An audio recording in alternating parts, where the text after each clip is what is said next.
ఈరోజు అయితే మా బొడ్రాయి దగ్గర గణేష్ నిమజ్జనం అనమాట. సో నిమజ్జనానికి మేము ఏమేమి ప్రిపేర్ చేస్తున్నామో చూపిస్తారండి. Come with me. Come come. మొత్తం ప్రిపరేషన్ మొత్తం అవుతుందన్నమాట. ఇదైతే రైస్ వండేసి చల్లారి పెట్టేసారు. అండ్ ఇవి వచ్చేసి మా ప్యాకెట్స్ అనమాట. చూడండి ఇక్కడ కనిపిస్తుందా, మా బొడ్రాయి గణేష్ మా కాలనీ పేరు వచ్చి వస్తుంది అనమాట ఈ కవర్స్. సో అన్నం అయితే రెడీ అయిపోయింది.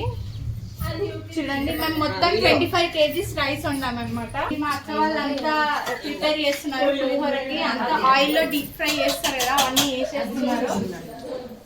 మీకు రెసిపీ కావాలంటే చెప్పండి, నేను నెక్స్ట్ షాట్ లో పోస్ట్ చేస్తా. చూడండి మా అత్త వాళ్ళంతా, మా అక్క వాళ్ళందరూ హాయ్ చెప్పండి. ఇది దేనికి అత్తమ్మా? ఇది దేనికి? మిర్చి బజ్జీలక. ఈసారి స్పెషల్ మిర్చి బజ్జీలు కూడా చేస్తున్నాం. మిర్చి బజ్జీలు, పులిహోర, ఇంకా లడ్డూలు. అసలు ఎట్లో కొడుతుంటది.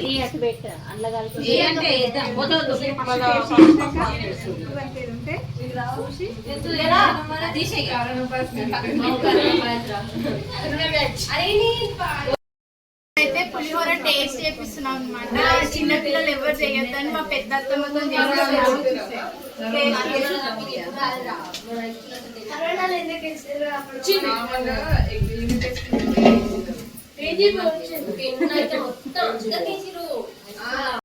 ఇప్పుడు మా అత్తమ్మ టేస్ట్ ఎట్లుందో చెప్తుంది. చెప్పత్తమ్మ పులిహోర టేస్ట్. సూపర్ ఉందంట. సూపర్ ఉంది, మంచిగా ఉంది. వినాయకుడు దయ వల్ల మంచిగా మా పిల్లలు మేము అందరూ మంచిగా ఉండాలి. వినాయకుడు తండ్రి, గణపతి తండ్రి అందరూ మంచిగా ఉండాలి. తో పాటు మీరు మంచిగా ఉండాలి.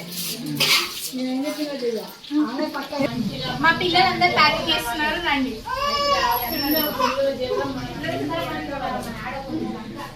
హాయ్ చెప్పండి నాన్న అందరూ. సో పులిహోర ప్యాకింగ్ మొత్తం అయిపోయింది. పులిహోర అయిపోయినాక నెక్స్ట్ ఏంటి? Please do like, share and subscribe to my channel. అందరూ సబ్స్క్రైబ్ చేయండి. మాకు అన్ని రావట్లేదు, సబ్స్క్రైబ్ చేయండి. గంట వెలుగులో కొట్టేసేయండి.